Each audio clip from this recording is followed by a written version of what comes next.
Sebelum melanjutkan, jangan lupa subscribe dulu. Terima kasih. Bab 301, Sutra Halbert yang Mulia. 4 hari kemudian, lelaki Tao kecil itu disempurnakan sepenuhnya oleh Huang Xiaolong. Kesadarannya perlahan-lahan terkikis oleh arai pembalikan asal langit dan bumi. Setelah kesadaran lelaki kecil Tao tingkat dewa itu terhapus, Huang Xiaolong menelan pil itu ke dalam tubuhnya, duduk dan mulai menjalankan taktik Asura, menyempurnakan khasiat obatnya. Energi dalam pelet roh tingkat dewa sebanding dengan ikan energi spiritual. Begitu memasuki tubuhnya, energi obat melonjak seperti gelombang ganas melalui keempat anggota tubuhnya dan seluruh tubuhnya. Laut Qi dan dantian Huang Xiaolong menyerap energi obat dengan cara yang menggila. Aroma herbal samar tercium dari tubuh Huang Xiaolong dan menyebar ke sekitarnya. Setengah bulan berlalu. Huang Xiaolong membuka matanya saat ia mengakhiri sesi kultivasinya. Ia telah menyempurnakan manusia Tao kecil itu sepenuhnya setelah setengah bulan. Sekarang, ia tidak hanya menstabilkan terobosannya baru-baru ini ke Ordo ke-10 Xiantian, kultivasinya juga meningkat, mendekati puncak Ordo ke-10 Xiantian awal. Membenamkan persepsinya secara internal untuk memeriksa kondisinya, dia memperhatikan bahwa meridiannya melebar sekali lagi dan menjadi lebih kuat, bahkan esensi sejati dalam dantiannya lebih padat. Huang Xiaolong sekali lagi menjalankan taktik Asura, menarik energi spiritual di sekitarnya, berputar cepat ke arahnya. Dengan kecepatan ini, mungkin bahkan kecepatan seorang ahli alam Sein dalam menyerap energi spiritual tidak dapat menandingi kecepatanku. Huang Xiaolong berpikir dalam hati. Beberapa saat kemudian, Huang Xiaolong berdiri, perhatiannya tertuju pada 3 botol giok yang tersisa di laci. Botol giok pertama yang dia periksa berisi pil roh tingkat dewa, bagaimana dengan yang lainnya? Dia hampir tidak bisa menahan kegembiraannya. Sambil berjalan mendekat, dia membuka ketiga botol giok itu, dan benar saja, ketiga botol giok itu berisi pelet roh tingkat dewa. Botol kedua yang dibuka Huang Xiaolong berisi pelet roh tingkat dewa yang berbentuk harimau bersayap, pelet ketiga adalah naga banjir emas, dan botol keempat berisi rubah ungu. Kekuatan ketiganya, seekor harimau bersayap, seekor naga banjir emas, dan seekor rubah ungu, jauh lebih lemah dibandingkan dengan pria Tao kecil sebelumnya. Jadi, tanpa membuang waktu lagi, Huang Xiaolong memurnikan dan melahap mereka satu persatu. Sementara Huang Xiaolong sibuk memurnikan pil roh tingkat dewa, di dalam sebuah puri di sisi selatan kota Dewa Segudang, ekspresi yang sangat buruk terpancar di wajah Zhao Chen, sudah hampir setengah tahun. Huang Xiaolong, si bocah tak berguna itu, masih bersembunyi di dalam kota. Apakah kau yakin Huang Xiaolong, si bajingan itu, telah berada di dalam halaman itu selama ini? Zhao Chen bertanya dengan muram. Pria berambut perak, pelayan Feng, melangkah maju, menjawab dengan rendah hati, orang-orang kami mengawasi halaman 24 jam sehari. Huang Xiaolong tidak pernah keluar dari halaman, hanya beberapa pengikutnya yang keluar sesekali. Meski begitu, mereka hanya keluar untuk membeli beberapa kebutuhan sehari-hari, tidak ada dari mereka yang keluar kota. Sebuah cahaya bersinar di mata Zhao Chen.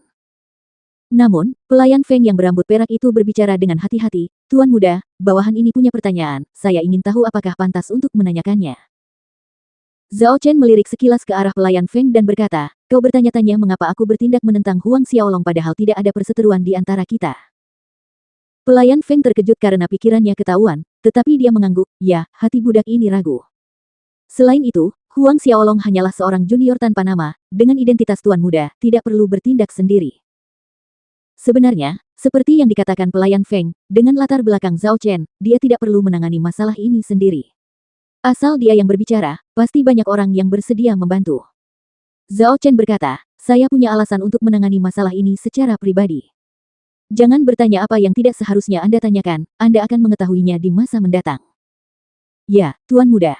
Budak ini terlalu banyak bicara. Pelayan Feng mengakui dengan hormat, tetapi setelah ragu-ragu, dia memberanikan diri lagi, namun, jika Huang Xiaolong terus mengurung diri di kota Dewa Segudang, kita... Tatapan mata Zhao Chen menajam, masih ada 3 bulan lagi hingga hari pembukaan kota hantu, 2 bulan lagi, kalau Huang Xiaolong itu masih belum muncul, maka aku hanya bisa membawanya pergi dengan paksa. Kota hantu, salah satu dari 6 kota utama pada zaman kuno, sebuah monumen yang ditinggalkan oleh salah satu dari 6 raja kuno, Raja Hantu, yang muncul sekali setiap 1000 tahun. Hari demi hari berlalu dan sudah lebih dari sebulan, di kediaman rahasia di bawah danau mata air dingin, Huang Xiaolong berhasil memurnikan 3 butir roh tingkat dewa terakhir, meningkatkan kultivasinya ke tingkat pertengahan Xiantian ke-10. Ordo ke-10 Xiantian Tengah. Huang Xiaolong berdiri dan mengerahkan ki pertempurannya. Satu tarikan napas sederhana mengumpulkan aliran udara menjadi spiral, berubah menjadi naga angin yang melolong dan meraung tanpa henti, berputar di atas ruang untuk waktu yang lama sebelum menghilang. Ini adalah level kekuatan Huang Xiaolong saat ini. Setiap napas yang ia tarik dan hembuskan mengandung kekuatan seekor naga. Kemudian Huang Xiaolong melangkah keluar dari gubuk rumput jerami ke ruang terbuka di dekatnya dan mulai berlatih taktik Asura, menampilkan gerakan satu demi satu dari awal. Pusaran angin kencang berputar di atas angkasa, diikuti oleh langit yang dipenuhi petir saat kuncup-kuncup bunga aneh bermekaran di udara, lalu bola mata merah mencolok muncul entah dari mana, melepaskan sinar cahaya yang menakutkan.